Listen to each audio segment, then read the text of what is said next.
And welcome to Hardlines with Hardliners podcast. We are back again with exciting stories. I'm sure you're aware we bring you exciting questions, of which the Hardliner is always here to answer those hard punches. Of course, we are not wasting much of the time. You know who the Hardliner is. Mr. Prince Chanda, welcome to the program once again. Thanks very much. Good evening. Good evening. Okay, so today we are looking at, I don't want to talk much about the introduction so that people would, stay tuned and glued. Yeah, so today we are looking at three interesting topics of which a lot of people are in limbo about, and they've been dying to hear answers from one of the Patriotic Front member. Yeah, so the question, let's just dive into the question. We don't have much time because a lot of people say an hour is not enough. You don't let the man explain himself. Blah, blah, blah, blah. But come on, we've got only an hour to do this program. Okay, so the question is, the opposition Patriotic Front seems to be bowing out of seats in parliament. And they are citing that the ruling party wants to gain mass. And they are dominating the seats. How do you tackle this occurrence? Thank you very much. First of all, I'd like to observe a moment of silence for the death of our mother, the wife to Honorable Chilangwa, who is still incarcerated in our state penitentiary, which is Mukobeko.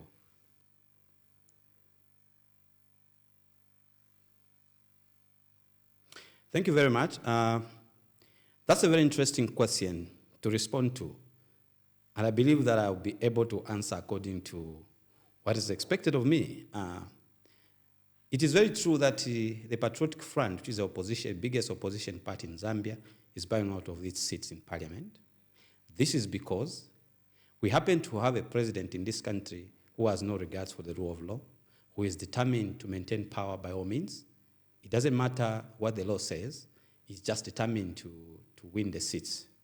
But one thing that I would like, first of all, to say is that sometimes when people reject someone for a very long time, sometimes there are things that we cannot see that God himself maybe would see.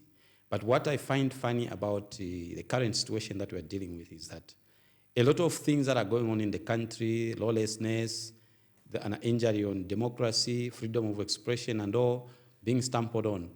These are things that Zambian people feared would be under threat if President Hichilema was voted into power. That's why for 15 years, he was struggling to make it to State House, and he lost. The opposition party then, the UPND, existed in opposition for 23 years, 23 of which 15 years were part of President Hichilema trying to become president. Everything that people feared, President Hichilema has made people realize that those of us that were opposed that can never be a leader that will observe the rule of law, we have indicated. And those that thought we just hated the man have come to realize that the man was incapable. The man was not able to preside over that office. The office is way too big comparing to what he could be able to offer. And we cannot say much about what he has offered so far. It is what he can do. And all we can do is wait to remove him from power. The seats that have been lost to the ruling party, in instance, shouldn't have even been lost to the ruling party. We start from Kwacha and the Kavushi.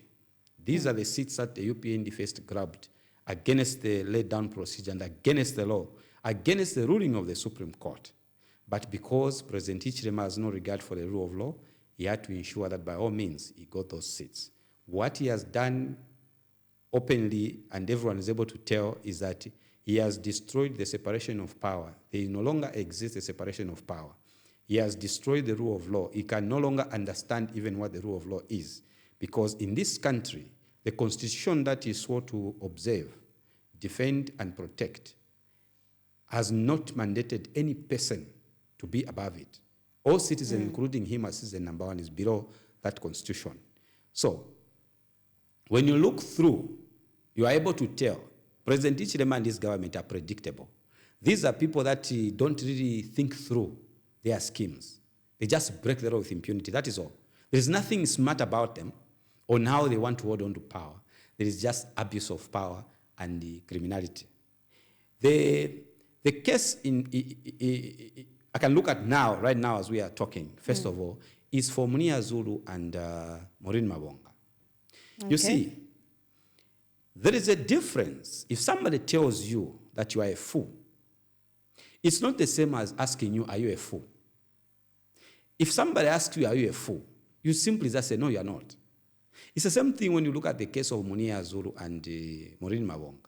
These are people who were aggrieved after what was going on to Honorable JJ, another independent member of parliament whose seat has been grabbed by, whose seat was under threat by the regime. God was merciful to that seat. PF managed to maintain that seat through the Tonse Alliance political party, NCP. So that meeting, that press conference that they had, those two individuals were expressing anger and dissatisfaction over the manner in which the UPND government was treating certain people when it comes to observing the rule of law. The UPND has always arrested people that are from the opposition on matters that are also being perpetrated by the ruling cadres. The issue that Mabonga and Munia raised, even when you look at the video that is there, they were asking questions that you expect the state, not the government, because the government is below the state. The questions that Munia, Zulu, and Mabonga were asking were vital, and they were very important. The state needed to pay attention to those concerns, because the only thing that the state can do in protection of the country and ensuring that state security is well observed is to imagine a situation where spontaneous acts are perpetrated. Spontaneous acts are acts that are triggered by immediate situations that you cannot plan. That should be the role of the state in guiding this government. So when somebody says, why are you segregating people?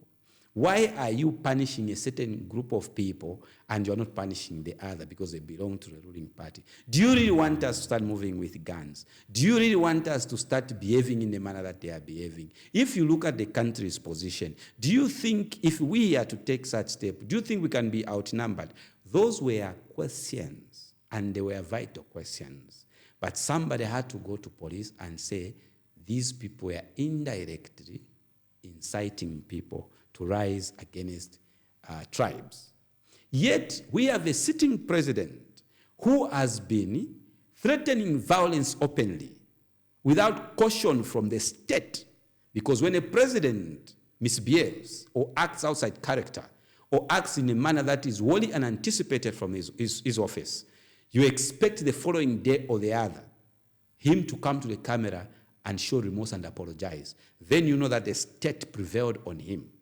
If his arrogance goes to the extent that he can't be cautioned by the state, which is mandated, whose people gets paid to ensure that the presidency operates within the mandate it has been given by the Constitution and the Zambian people, then there is a problem.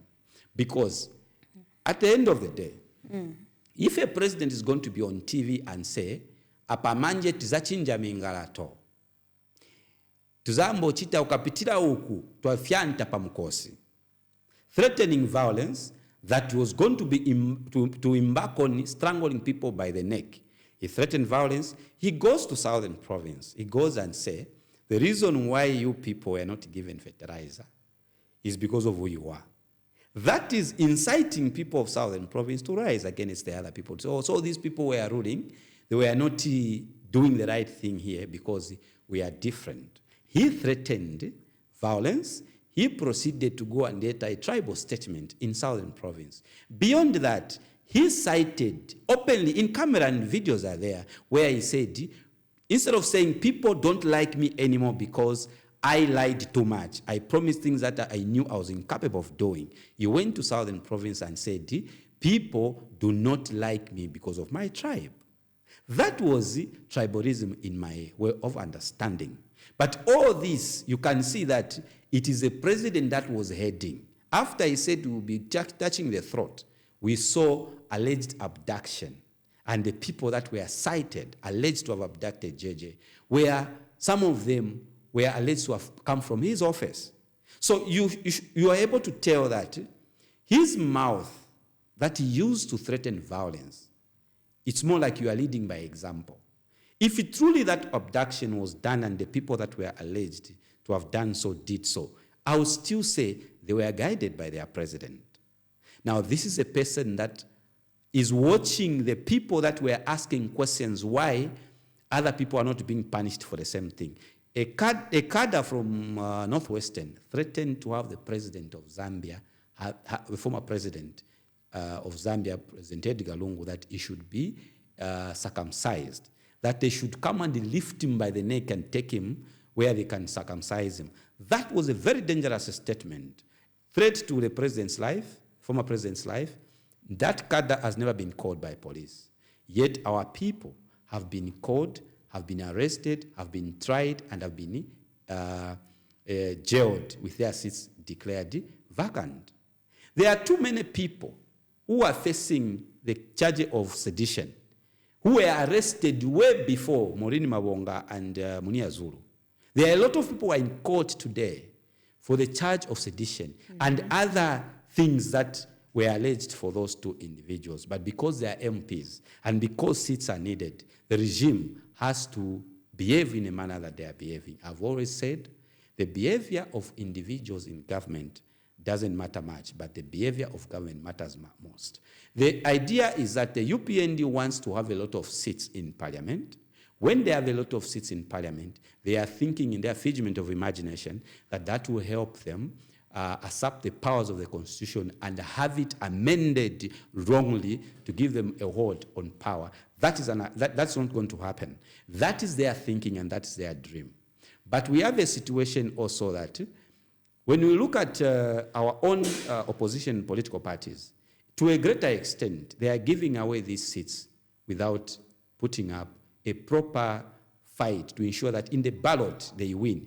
They can put up a fight to ensure that they put up very serious and vigorous campaigns against those people that are standing in the constituencies where our people have been disadvantaged.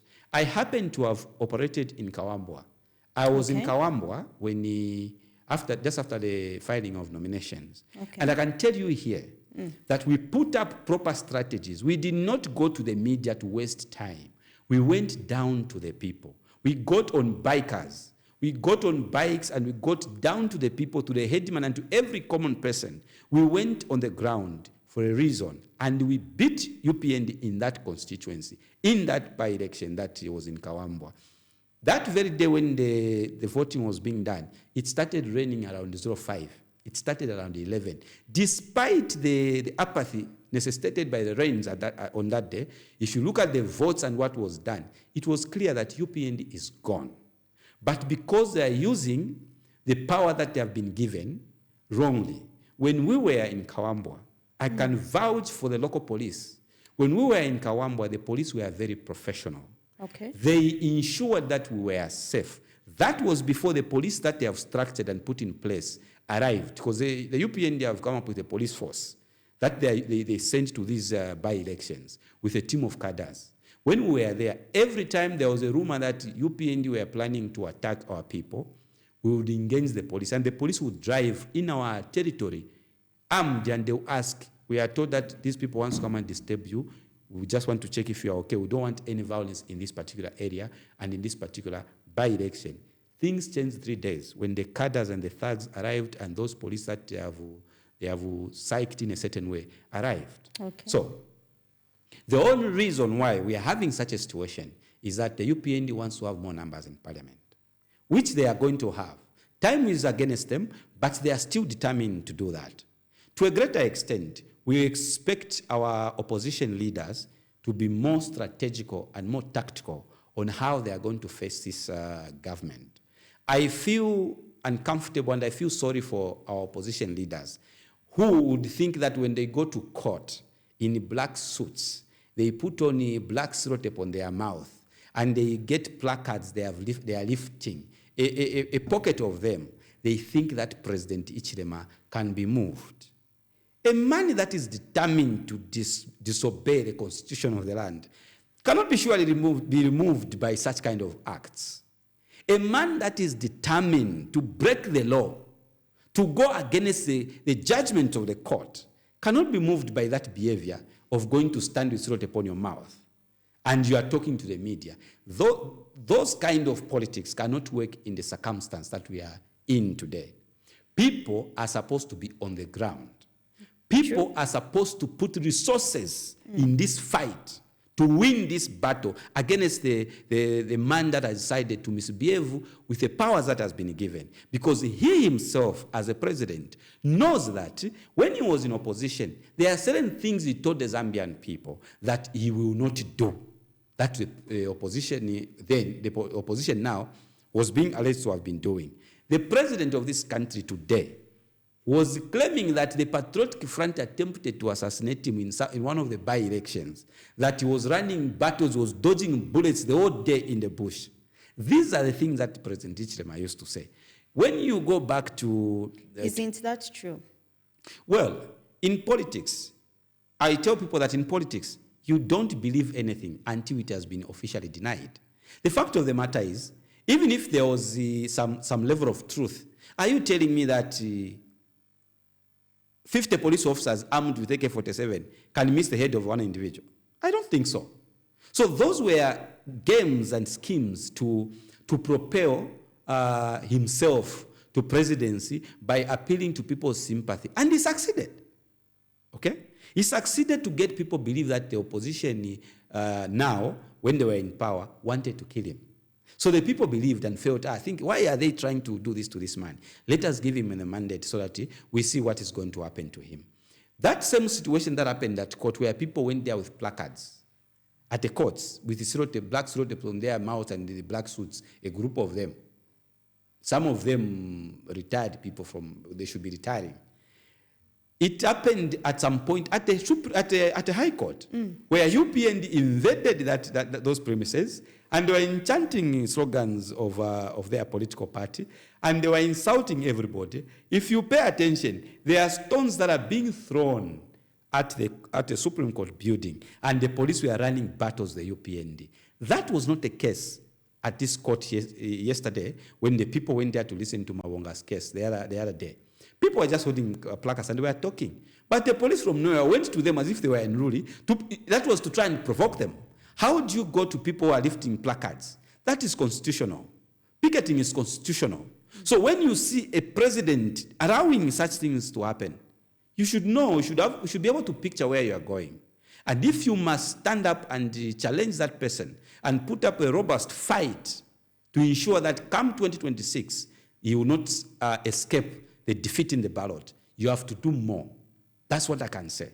I have seen politicians strategize and think. Okay. I have sat on the tables of strategic meetings where you don't even sleep 24 hours, you're just having coffee. I have been in meetings with the Honorable Comrade KBF where we are planning for the elections. You can't even remember when you slept. But what I have seen is a kind of laissez-faire in this kind of opposition that we have. There's a lot of jokes. We have a lot of jokers that are trying to take advantage of the silence of the people in order to be heard.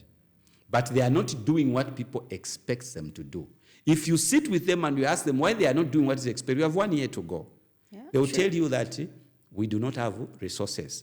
But I have seen people who believe that change must happen spend money, their own end money in these elections that we have been having in this country. I happened at some point to have been a right-hand man to Honorable GBM.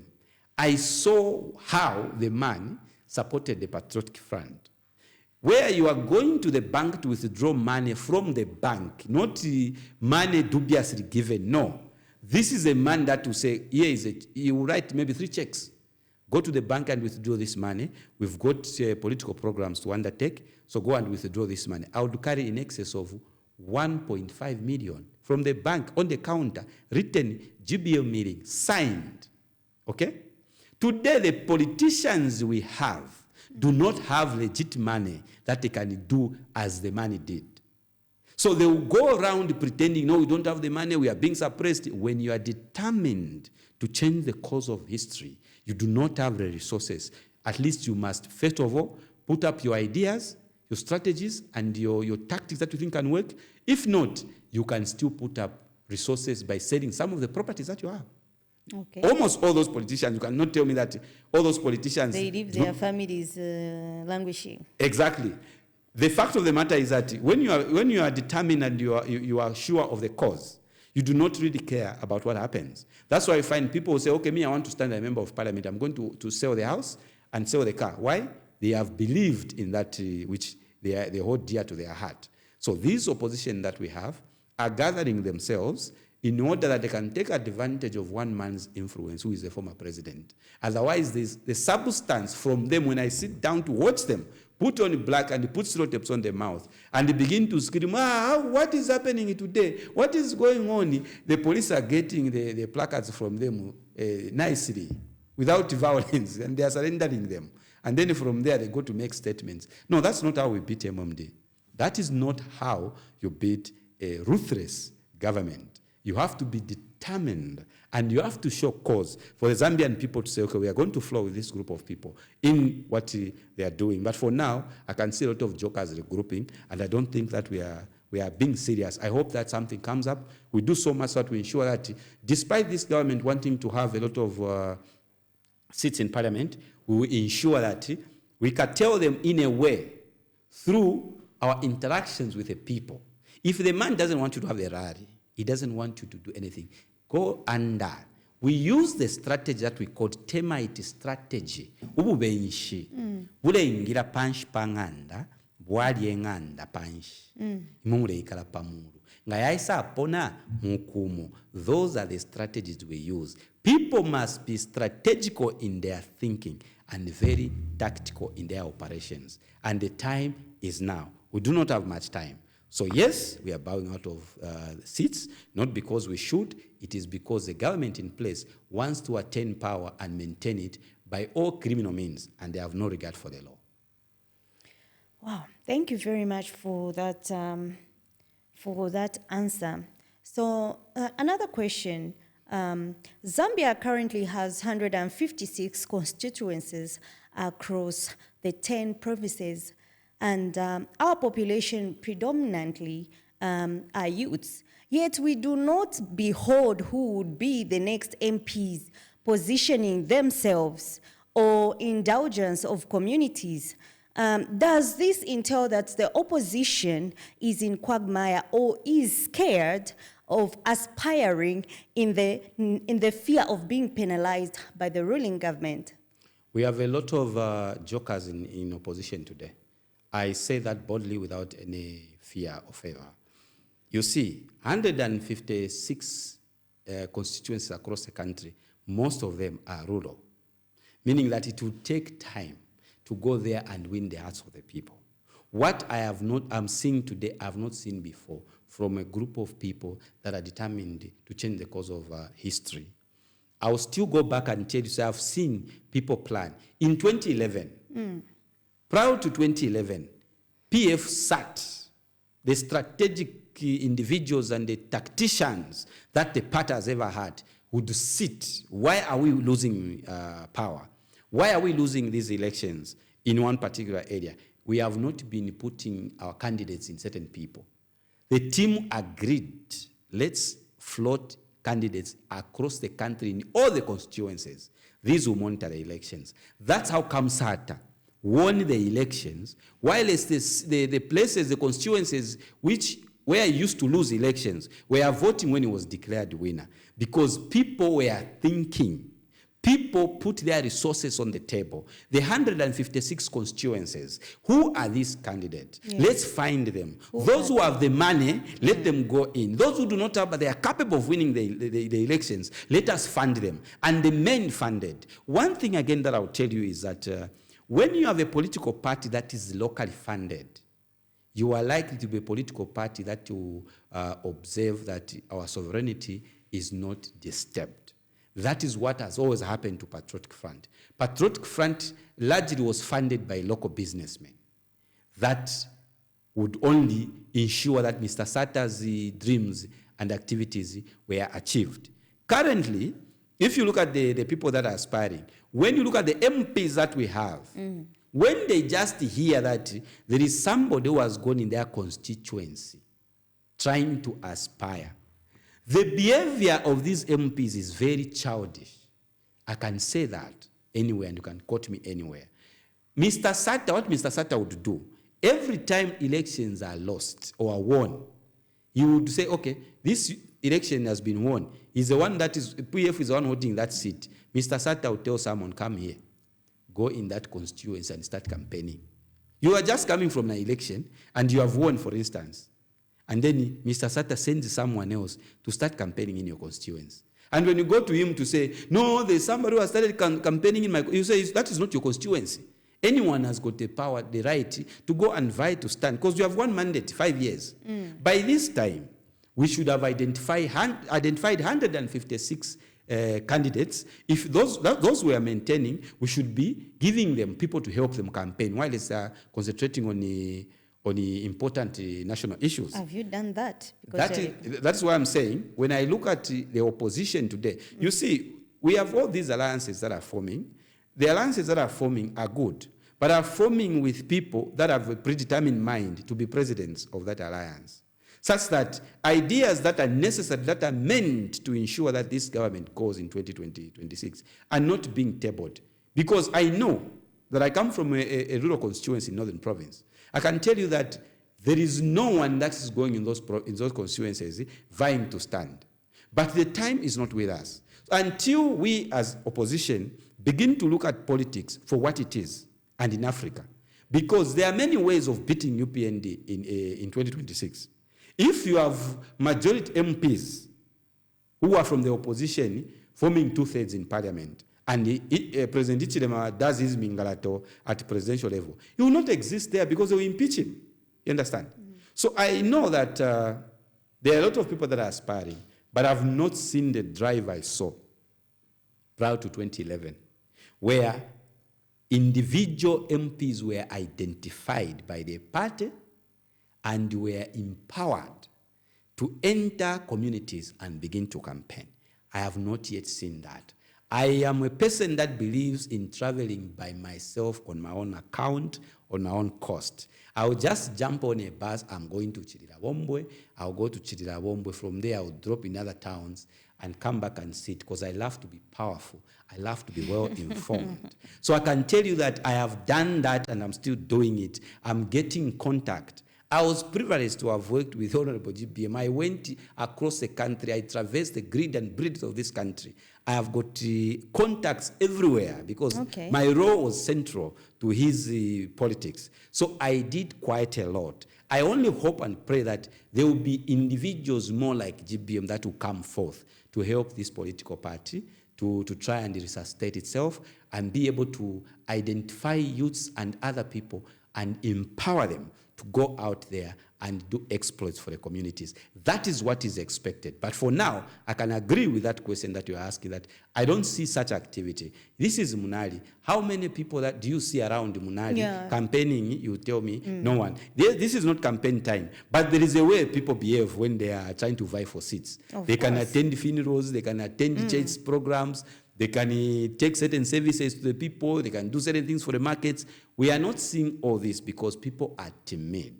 If you are going to have a team of people that are timid, attempting to take out a man that is determined to break the constitution, to destroy, to usurp the constitution and maintain power, then you have a problem. I have one thing that I appreciate President Ichilema for. What is that? President Ichilema did not become president so easily. There are certain things that he did as an individual that were very, very concerning. But he did them because he believed his destiny. President Ichilema was very courageous in opposition. He is one man that went into police custody, I don't know how many times. He's one man that would be called to the police and he would go. We have people today vying to be president of this country. The story they don't want to hear is the message of being in police custody. And then you are trying to take over power from a man that went as far as Mukobeko prison. The man comes from Mukobeko prison, he still doesn't regard the law. It's getting cold. How do you even, people are scared. That's what I'm saying. You can't be in That's what I'm saying. When you are timid, when the kitchen is hot, get out of the kitchen. Let people that can stand the heat stand in front. Today, believe you me, we need a man that can do 10 times what Ichilema did from these people that we have. Because the only person we have on the other side who can easily beat Ichilema without even going out to campaign, but just appearing and say, I am going, is President Lungu. Okay? Any other person without the support of President Lungu, without President Lungu, would not have the capacity to fight Ichilema through social media, through TV programs, through interviews. How many interviews as a PF MPs have had for 4 years now? They have had a lot of meetings discussing the wrongs that are being done by UPND for 4 years. Yeah, and they have been giving objective analysis. That is all useless if they cannot read the kind of a man that they are facing. They can't. They have to read the man they are facing. They have to go to the round table and begin to think and begin to strategize and stop talking. That cannot move President Ichilema. How many press conferences have we had? How many radio and TV programs the PF? Isn't that putting yourselves, you're being disadvantaged? So what assurance are you giving the people of Zambia to say, yes, you bounce back despite the challenges you are facing right now? That is why I'm punching straight into their faces, because I expect them to do more if they are going to talk like that. But because they know that there's one man that is favored to change the course of history again, President Lungu, they are trying just to appear, just to be seen that, oh, they are doing something. You understand? I do not think that should be the way to go. People must do more to support the people who are suffering. Changing the course of history, beating President Ichilema in 2026 is a service to the Zambian people that are struggling and that are suffering. People are suffering in the communities there. People have been subjected to the worst suffering since independence in this country, because we elected a man that put up a group of square pegs and round holes, misfits, to try and run government. He sent 400... What do you mean by that? Square pegs and round holes.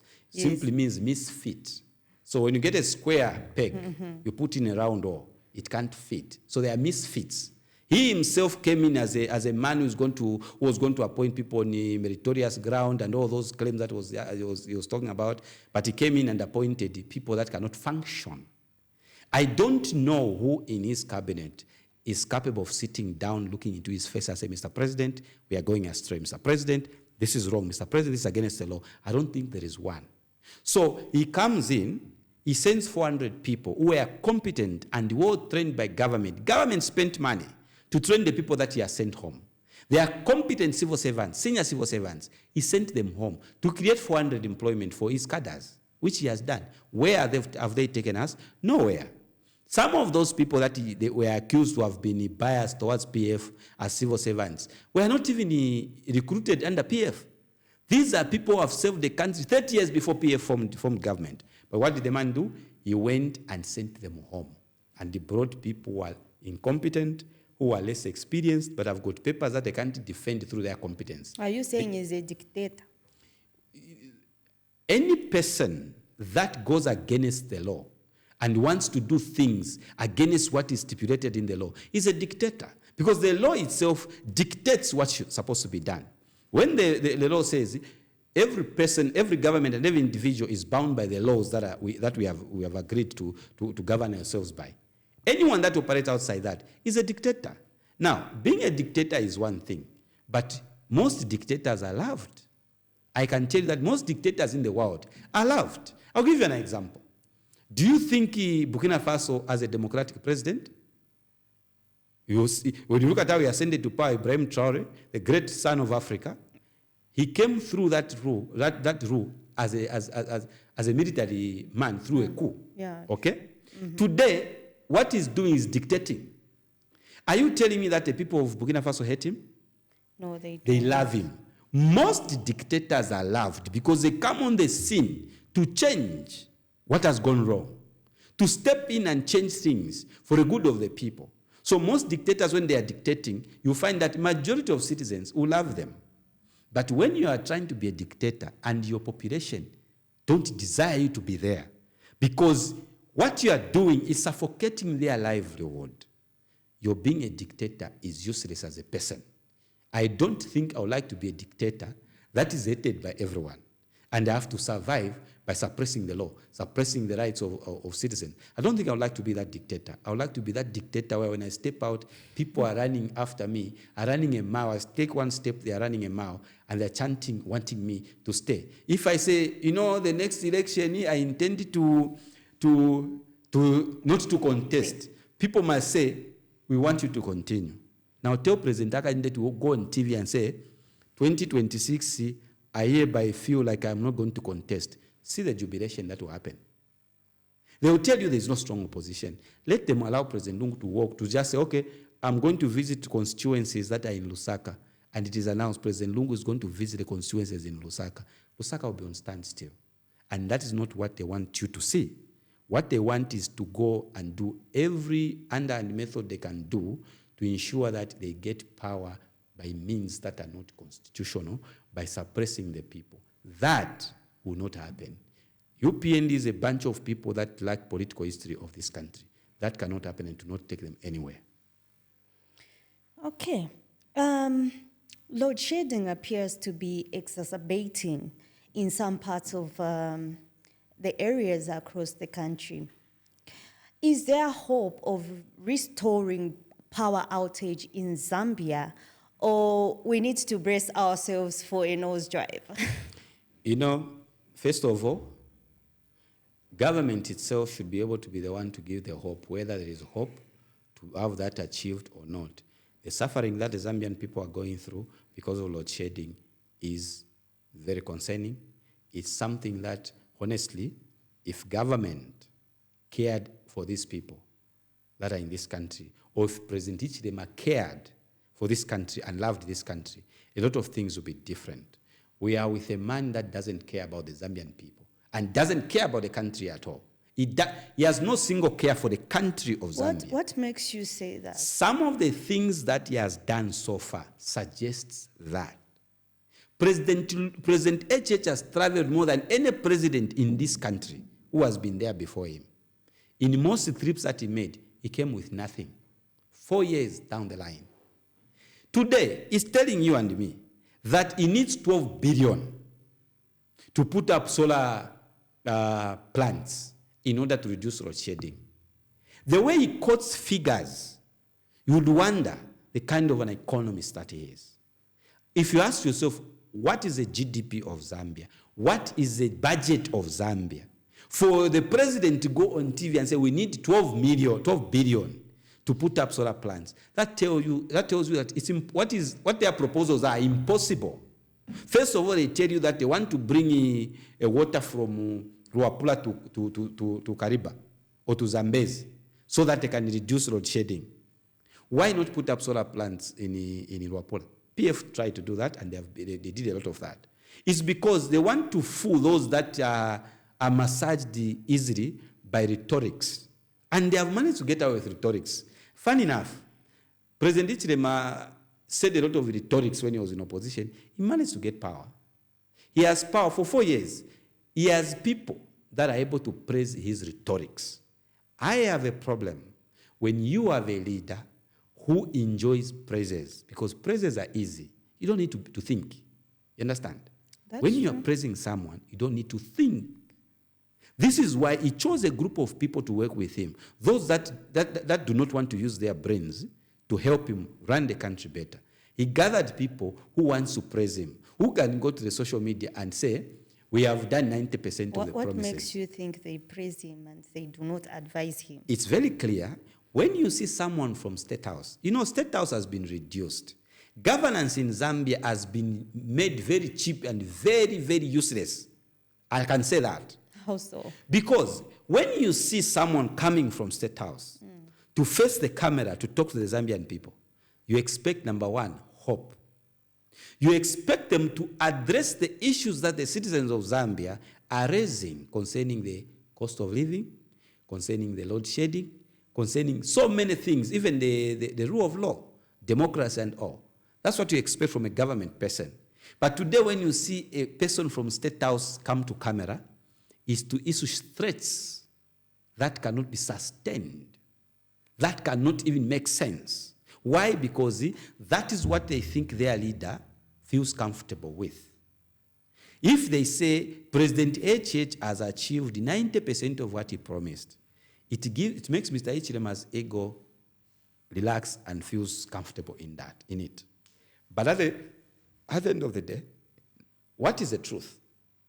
The truth is the president has failed to deliver what he promised.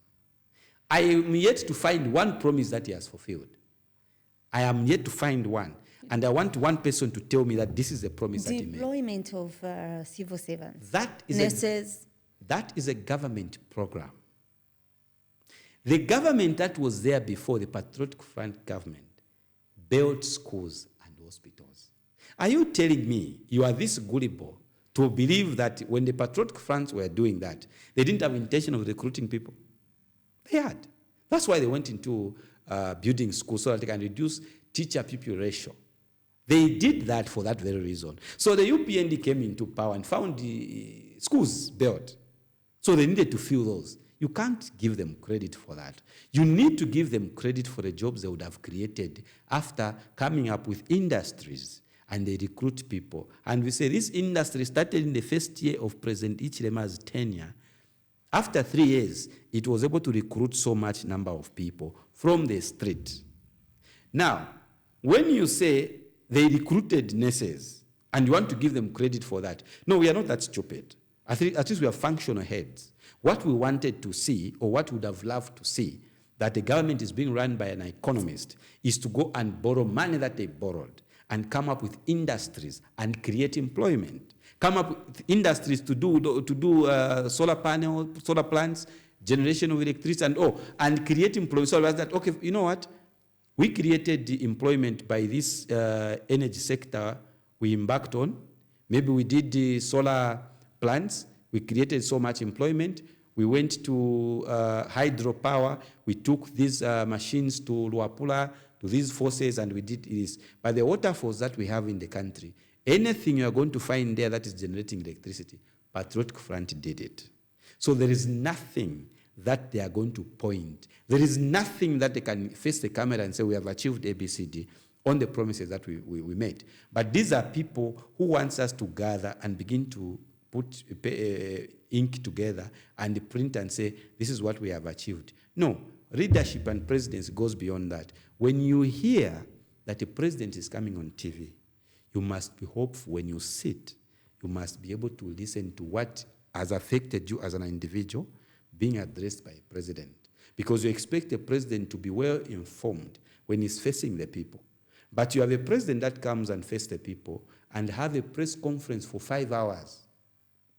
Breaking the history, I don't know of a press conference in Zambia in my whole life as a citizen done by the president that lasted 2 hours. President Hichilema beat that record. He had a 5-hour press conference. Majority of the time in that 5 hours, he was threatening citizens. He was running commentaries on matters that are before the law. That is wholly unanticipated from a sitting president who is citizen number one. Can you cite one of those? He went on TV and said that he talked about the cases of Bowman and the other people that were in court at that time. He talked about such cases. He ran comments. Even went on to say, we are going to make sure that when we come up with this new court, cases will be taking 6 months. How do you, as a president, determine how long the case is going to take when you have ably appointed a chief justice that should be competent? Sometimes we even wonder what the role of the chief justice is, because at the end of the day, the things that are going on in this country speaks to the fact that the rule of law and the judiciary itself is in a mess. So when a president makes comments on the cases that are before the courts and you see the twist, things in courts begin to move according to the president's statement, you must worry, because there is a procedure that is supposed to be undertaken when it comes to how matters of the judiciary are handled and how matters of the legislature are handled and matters of the executive, where is a head, are handled. So all this speaks to the fact that we have a president who doesn't care about the people. All that he cares is to try and maintain power for the reasons that he knows. Because for me, if I were in his shoes, by this time, I'll be making amends so that I exit with honorable authority to say, okay, abaye president besu bali beating n'abo 1 million excess of votes, bale basachitako na baletako na CDF nomba bali ifira okuteeka batwala bapera omukinshi because inkama kyalo bali shishiba bayikirema. If I were him, that is what I would do. To fail and to admit you have failed, it is being human. But to fail and to continue to gag a nation, to swing to your way of doing things when everything works against you, it is to be a very dangerous individual, and the nation must pay attention to the maneuvers of this president.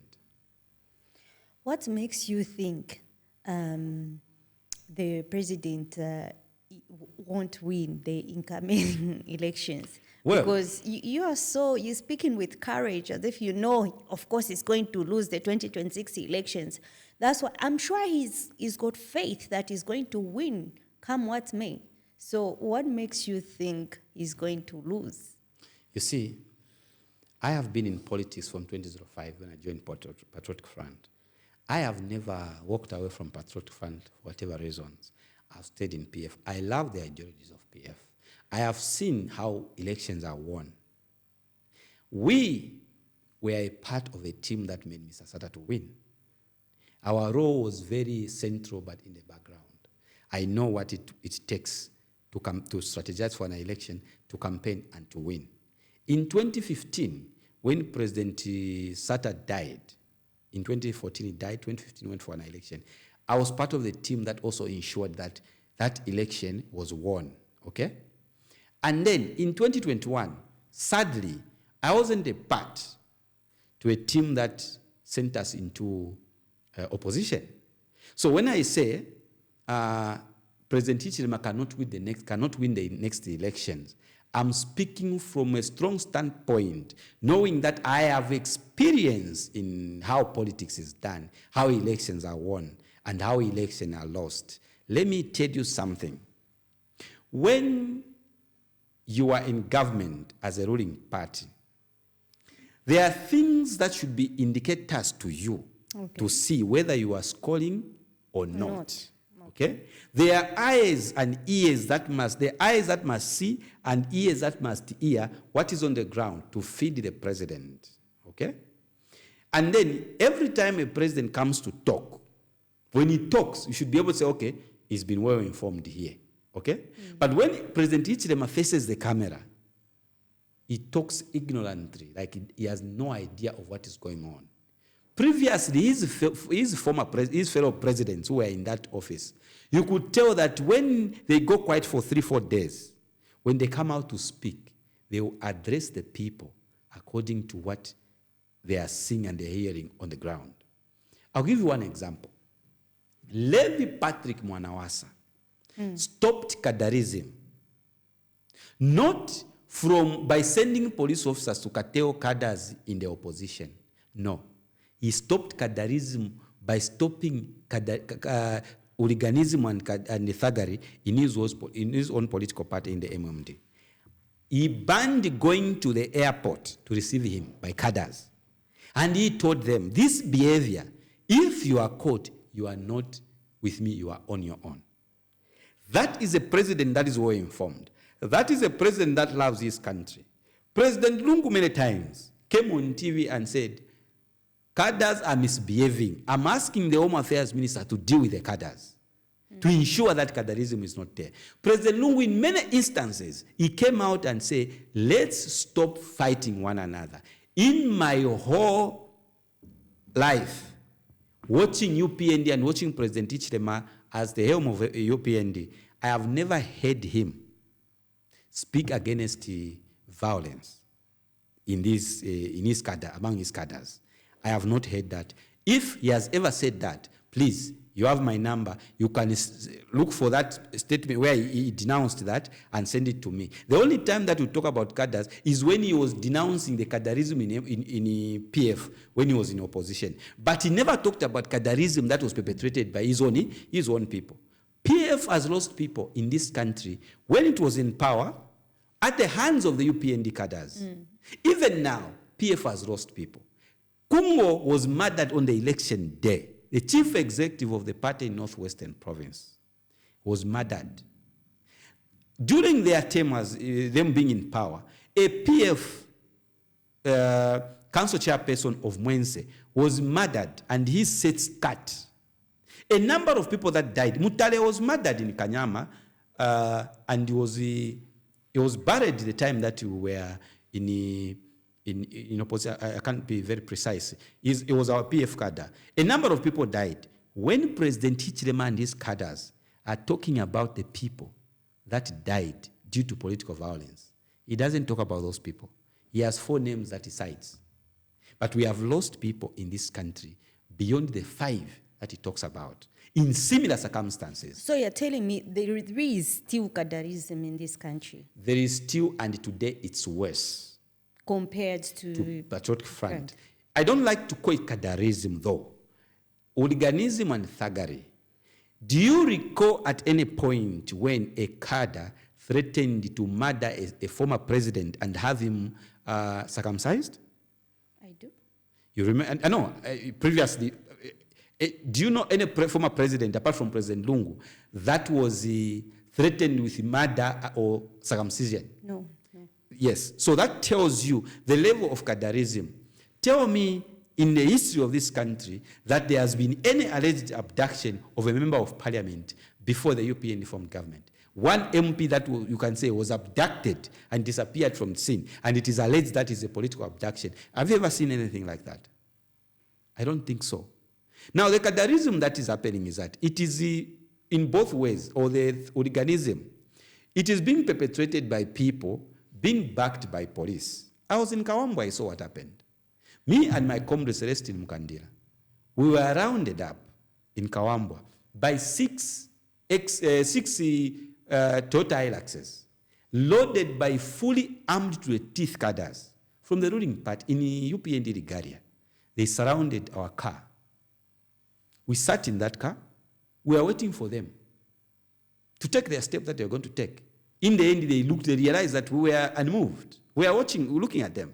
What did they do? They said, no, it's not Jean Chisenga was in the car as well. He said, no, this is Jean Chisenga, the friend. We are going out to your camp to go and beat up your people. So they drove after surrounding us. They did nothing because we were looking at them. Wanted them to do the worst. Because at the end of the day, we have a constitution in this country and we have the police that's supposed to protect everyone. So when they realized that we are unmoved, we were just watching them, they drove to say, we are going to beat your people. And we alerted the police, who were on hand. Within a short period of time, the police began to follow them behind until they went separate ways. So I have witnessed violence myself under UPND. I witnessed violence in PF, and I've witnessed violence under UPND. I've not witnessed the violence I've witnessed in UPND compared to the time that PF was in power. I'll give you one example. Prior to the elections, my brother Kalimanshi and team were arrested and sent to prison whilst we were in power. Kalimanshi and team were the people that we are talking about supporting President Lungu. Yet under President Lungu's tenure, they were arrested. If you asked me, whatever was concocted against the gentleman was communicated to the president. And the president could not tolerate what he was told. He may not have been well informed about what transpired, okay? But based on the information he was given, he was satisfied by the arrest. Anything else needed to come later. Those guys were sent to prison. Kalimanshi, a man that was supporting the president, was sent to prison with his friend, arrested from Chawama. They concocted a lie that Kalimanshi and the team are harassing people in Chawama, which was a lie. Okay? What did we see today? Tell me 3 cadres, UPND cadres who have perpetrated violence, or even alleged violence, that are before the courts of law, who are in prison today, 4 years down the line. There is none. The whole reason is that President Lungu respected the rule of law. He had his own weaknesses, maybe because he's a lawyer, but he respected the rule of law. President Lungu was a Democrat. President Lungu never sent people to go and grab placards. If you recall very well, President Hichilema under President Lungu's tenure, you would get a placard and a lone demonstrator. Records are there. The number of people that would demonstrate solely, individually, today, that cannot happen. Before you do that, cadres will rough you up or the police will rough you up. So for me, I think we need people who understand what it means when we talk about the rule of law, to say no one is above the law. When we talk about everyone being answerable to the law, and that the law must be applied fairly, squarely to every citizen, that is the kind of president we need. That is what should happen when we proceed in these coming elections. I have a problem and an appeal to the legal fraternity. Okay, what is going on today in the country? In other nations, you will see lawyers teaming up. You would have maybe 40 law firms taking on their friend, the Chief Justice, for the injustices that are going on in the country. But I don't see that happening. But I see a situation where the profession that is suffering today is the law profession. Why? Because now, law is been rendered useless. It's like even in going to hire a lawyer, it's like a sheer waste of time. You understand? Because like the cases are predetermined. That is a danger for a country which is a democratic constitution. You understand? You cannot have a situation where going to court should be determined by a political party that you are coming from. These cases that are in court for Patriotic Front, UPND cadres were telling us that the matters would take long until 2026.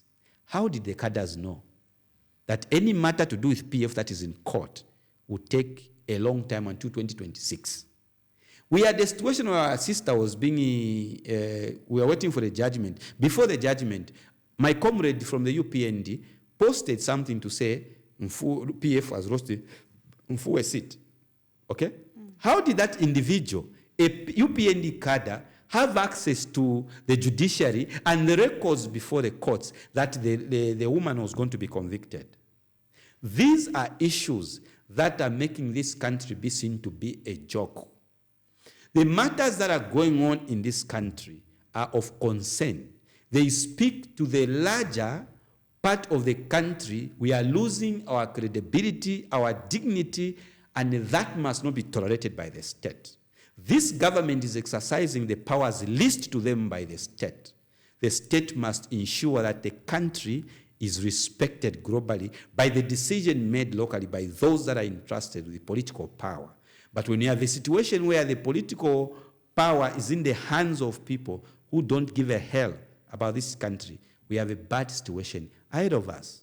Because the credibility we are losing in this country speaks to the fact that any other country that wants to associate with us, they have to say, that country where the rule of law is not respected, I think it's not even worth going. So we are on a wait and see situation as a country that must not be tolerated.